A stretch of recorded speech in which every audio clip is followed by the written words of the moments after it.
Hey everyone, welcome to another new episode of Fright Fridays right here on Night Owl Video.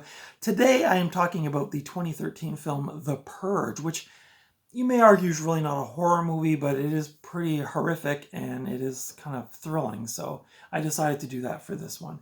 This was a recent pickup for me and also a first time watch for me. So I hope you stick around. I'll be talking about cast, production, critical reception, my thoughts on the film, and so much more. So make sure you stick around to the end. So like I said, this is a 2013 film. It is a dystopian action horror film, is how it was described on Wikipedia. So it's got a little bit of everything in it. This was written and directed by James Demonaco, who then went on to do the rest of the Purge movies as either a director or as a producer. I think the first two sequels, I think he was the director and then he was a producer on the other ones or something like that. This stars the ever-lovely Ethan Hawke, who was, well, his first film was Explorers. Some of you may remember that. He was also in Reality Bites and the more recently, last year's The Black Phone, where he wore that creepy mask. So this also stars Lena Headey, who was in the both 300 movies, as well as on the TV show Game of Thrones, which I have not seen, but I did read that she was a main character in that show. This also stars Adelaide Kane, who's been in a lot of, so Adelaide Kane and Max Burkholder, they play the kids in the movie. They've both been in like tons of movies and TV shows. I honestly can't say that I know a lot of them. Maybe some, like the Max kid did a lot of voice work on like, I think it was like Winnie the Pooh or like those kind of kids shows. So, but I didn't really, there wasn't anything like really, in my opinion, that I remember, like, no. So, but they were both really good in this film. The synopsis for this film is, in an America ravaged by crime and overcrowded prisons, the government sanctions an annual 12-hour period during which all criminal activity, including murder, is legal. James Sandin, played by Ethan Hawke, and his family face the ultimate test when an intruder drags the vicious outside world into their home. James, Mary, played by Lena Headey, and their two children struggle to survive the night while trying not to turn into monsters like the ones they're striving to avoid. So, so there's like these. I guess they're on the back here.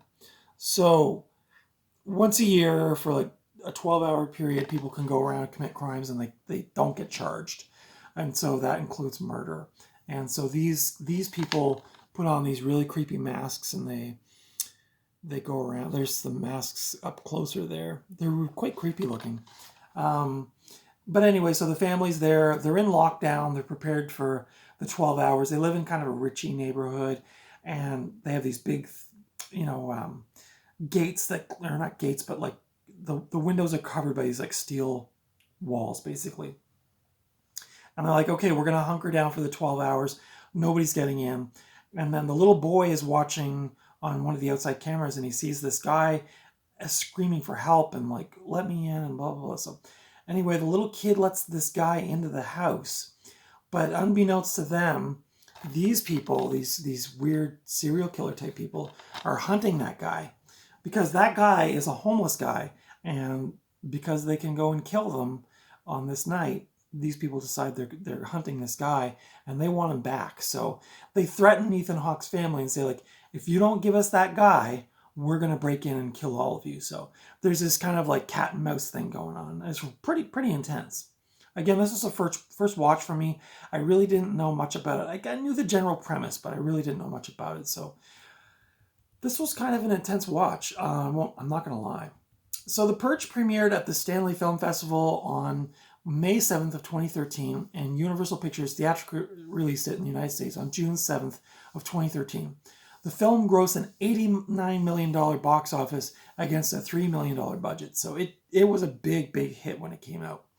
Like I said, it's now a series of 5 films and I believe a TV show, maybe on Netflix, that lasted for a couple of seasons as well. I haven't seen any of those. I'm not sure if like any of those are good or not, but so I did find this out in my research when I was getting ready for this review. It says, according to director James Demonaco, he had a very famous, or not famous, but he had a very negative and therefore well-known road rage incident with somebody. So apparently there was this drunk driver, and he cut off Demonaco and his wife's car, nearly killing them. So after both cars stopped, the other driver's lack of remorse enraged Demonaco. This is the director of the film, by the way. Enraged him enough to start a fist fight, with the police eventually having to get involved. After the incident was over, Demonaco's wife turned to him and commented how great it would be to have one free murder a year. And then apparently Demonaco felt bad about admitting this because he says his wife is normally, quote, a sweet woman, unquote. So, but I mean, I don't know. I'm not condoning or like saying this is good, but I think there's a lot of people out there thinking that, and that, for the record, was 10 years ago. I can't imagine what people think now. They probably will actually do it. So, or maybe it would devolve into something worse than a fist fight. But director James Demonaco was asked why the film began with footage of multiple purges taking place outside, yet he opted for all purging happening inside one family's homes. He responded, quote, "We only had 19 days to shoot the film and $2.7 million to work with," unquote. So he said if he ever got the chance to do the second one, he vowed it would be more like Escape from New York from 1981. So I haven't seen the second one, so I don't know if he actually went with that. But on the prospect of a real purge, director James Demonaco once said, quote, "Honestly, I'd probably just go to Canada and hide," unquote. Well, I don't know. I'm not saying Canada's as safe anymore as it used to be, but maybe. There's two ladies in the film that wear like these white dresses, and apparently that was an homage to Charles Manson's Killers and Followers, because apparently James Demonaco had an obsession with Charles Manson at an early age. The interesting thing about this movie is that it's set in the year 2022, so I don't know. It's creepy because I noticed in the last decade that a lot of stuff that movies used to say would be really awful if this happened have really come to fruition, like the polarization of people and the war and all of these things. Like it almost seems like art imitating life, or like maybe life imitating art. I don't know, but this movie, like it's unlikely that it would ever come to that, but when you watch this movie, it's very thought-provoking because you think, like, would it ever devolve to this state? That would be obviously terrifying and it would not be good, but interesting to think about, interesting to mull over. This film was not well received when it came out. It only currently holds a 40% on Rotten Tomatoes. Critics seemed to like the ideas in the film, but they didn't really care for the way it was executed. That really doesn't matter in the end because this film was a box office a hit, and it made tens of millions of dollars. So, but yeah, critics didn't like this. I don't know. I haven't read or seen the sequels to know if those are like comparable or if they got worse as they went along, because sometimes that happens. But I don't know. I might check out the second one, just see where it goes, or maybe do some reading to see about these sequels. But The Purge was released on DVD and Blu-ray on October 8th of 2013. A 4K ultra high definition Blu-ray was released on June 12th of 2018, so 5 years ago. My thoughts on this film: I thought this was an excellent little thriller. It does have a runtime of 1 hour and 25 minutes, which is just perfect for me. I'm a big fan of my 90-minute movies. 85. So yeah, I like this movie. I like Ethan Hawke as an actor. I like the Lena Headey. I really like her as well. The kids were really convincing.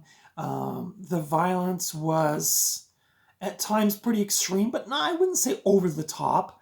But definitely if you don't like violent movies, then probably not watch this one. But not ultra gory. I mean, there's a couple gory parts, but overall not bad.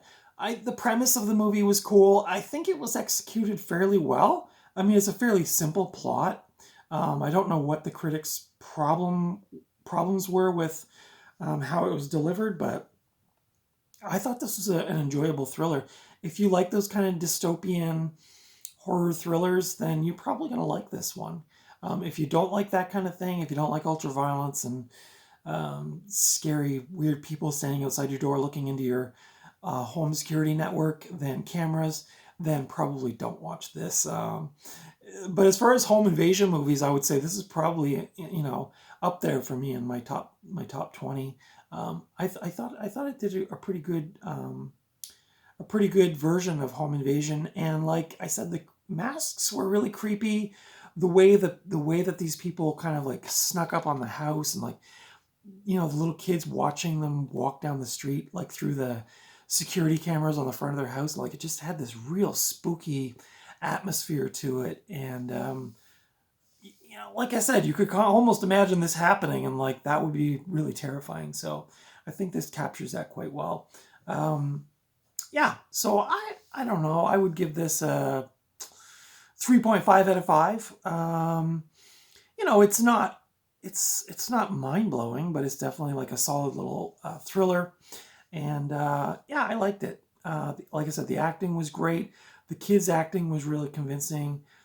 The whole atmosphere of the movie was quite spooky. You know, the big gates closing, and like, okay, we're hunkering down for the purge, and like they know they have to stay in there for 12 hours, and you kind of have that claustrophobic feel. There's some other stuff going on here that I really didn't touch on, but I don't want to spoil a lot of it for you, especially if you haven't seen it. But this movie is 10 years old, so I'm sure anybody who wanted to see this movie has probably already seen it. I got this pretty cheap. I got it for like $2 at one of my local thrift stores. And I had heard things about it, and so kind of curious to check it out. And I did, and I enjoyed it. This edition is a pretty bare bones DVD. This is probably this is the 2013 Universal Studios edition. Special features: Surviving the Night, The Making of the Purge, featuring exclusive interviews with Ethan Hawke, Lena Headey, and more. So I did watch a bit of that. That's kind of cool. But otherwise, this is a pretty bare bones edition. I don't know if there is like a special edition of this or not. Probably not. But yeah, I like this movie. Have you seen this movie? What are your thoughts on it? Please leave your thoughts in the comments. Let me know, did you like this movie? Did you think this movie was ridiculous or overhyped or poorly executed? I'd love to know your thoughts on it. But I would recommend this if you like a horror thriller, a home invasion, dystopian kind of thing. This is not a bad example of that. You can currently watch this by renting it on YouTube, Google, and Apple. If you have Netflix, you can also watch this as part of your subscription, which I'm guessing a lot of people have Netflix. You can watch it on there for your subscription fee. I didn't see any of the sequels on there, so I don't know where you can watch those. This DVD, it's rated 14 in Canada for violence, disturbing content, and gory scenes. Blumhouse was involved in this, as well as Platinum Dunes. This is 1 hour, 25 minutes, or it says 26 minutes here apparently. This is a Region 1 DVD. You can find this in pretty much, and I bet if you walked into any thrift store, you could probably find a copy of this. I think a lot of people bought it, and then when streaming started to get popular, they ditched their copy. So I do see this fairly often when I'm out thrifting. And like I said, I found mine for $2, so I'm sure you could find one for a comparable price. But anyway, let me know your thoughts on this film in the comments. Consider giving me the thumbs up if you like this review. Consider subscribing if you haven't already. Welcome to all my new followers. As of recording this video, I'm at 231 followers, which is cool. Welcome to all my new followers. I'm so happy you decided to join me on this crazy physical media journey. As you can see, I'm slowly being overrun by movies. I'm actually doing a purge of some duplicates, and you know, I've picked up other things or upgraded things, so I am getting rid of some things. So I'm hoping to kind of downsize a bit. I'm probably going to be moving again in the fall, so I'm going to have to consider that with the amount of stuff that I have, which is getting a little crazy. Anyway, thank you for watching this video. This past Tuesday, I reviewed one of my all-time favorites, Repo Man, on Cult Movie Tuesdays. If you haven't watched that, go back and check that out. I also did a little thrifting haul video on Wednesday, so if you like thrifting haul videos, go back and check that out. That Purge movie was actually part of the thrifting haul. But until next time, I will see you at the video store, or at the thrift store, or maybe out on the streets in the middle of a purge. Who knows? I hope that never happens, but who knows? But until then, take good care of yourselves, and I'll see you in the next video. Bye.